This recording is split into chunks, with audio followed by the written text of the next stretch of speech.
અહીંયા બેઠકો પણ જામ પર જામ્યો છે ખરાખરીનો જંગ। અલગ અલગ વિગતવાર વાત કરીશું।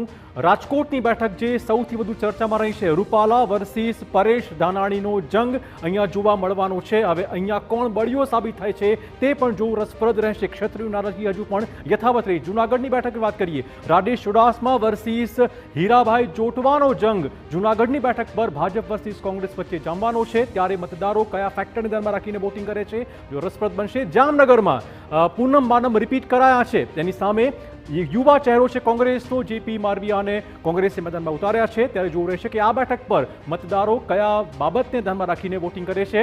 ભાવનગરની બેઠકની વાત કરીશું, નીમુબેન બામણિયા વર્સિસ ઉમેશ મકવાણા। આ બેઠક આપના ફાળે ગઈ છે ગઠબંધન દરમિયાન, તો ભાવનગરની બેઠક પર પણ હવે આપનું ભાવિ, આપના ઉમેદવારને કેટલા વોટ મળે છે જોવું રસપ્રદ રહેશે।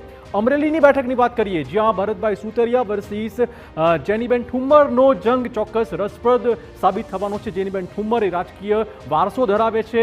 આ ઉપરાંત પોરબંદરની બેઠક પણ રસપ્રદ રહેશે, જ્યાંથી લડી રહ્યા છે કેન્દ્રીય પ્રધાન મનસુખભાઈ માંડવિયા, જેની સામે કોંગ્રેસે ઉતાર્યા છે લલિતભાઈ વસોયાને। ત્યારે આ જંગ પણ ચોક્કસ રસપ્રદ સાબિત થવાનો છે। સુરેન્દ્રનગરની બેઠકની વાત કરીએ, અહીંયા ચંદુભાઈ શિહોરાની સામે લડી રહ્યા છે ઋત્વિક મકવાણા। આ જંગ પણ સૌરાષ્ટ્રની બેઠક માટે ચોક્કસ મહત્વપૂર્ણ સાબિત થવાનો છે। તો સૌરાષ્ટ્રની તમામ બેઠકો ઉપર રસપ્રદ જંગ જામવાનો છે। કચ્છની વાત કરીએ, કચ્છમાં વિનોદભાઈ ચાવડા રિપીટ કરાયા છે, જેની સામે નીતેશ લાલનને ટિકિટ કોંગ્રેસે ફાળવી છે। ત્યારે હવે આ બેઠક ફરી પાછું ભાજપ મેળવી શકે છે નહીં, તે પણ ચોક્કસ જોવાનું રહેશે।